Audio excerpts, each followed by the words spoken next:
Tudo na vida tem um início, a nossa vida teve um início e assim todas as coisas. Quando Jesus, em Caná da Galileia, transformou água em vinho, os seus discípulos viram a sua glória e todos creram nele. Era preciso que ele estivesse naquele casamento para pegar o material mais abundante do mundo, 70% do mundo é água, e transformado em vinho da melhor qualidade.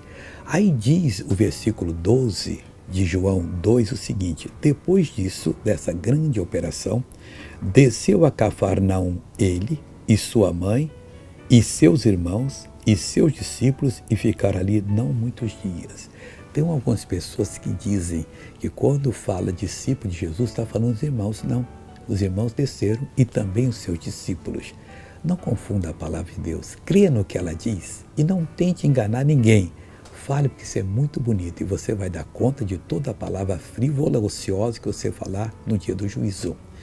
Veja essa pessoa abençoada. Tenho 53 anos hoje, mas há 38 anos eu tenho um problema seríssimo na patela que eu não conseguia agachar. 38 anos você tem esse problema? Eu não podia fazer isso. Agora pode. Agora nós podemos até bater um papinho aqui. Mas eu não Então, palmas para Jesus, pessoal. Vamos orar agora, querido Deus. Obrigado pelo milagre de Caná da Galileia.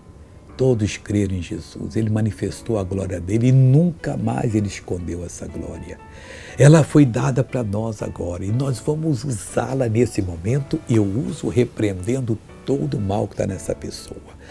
Você, demônio, que fez essa pessoa tomar um tombo, uma queda e ficou com sequela, eu digo, pega a sua sequela, vai embora, em nome de Jesus. E você diz amém.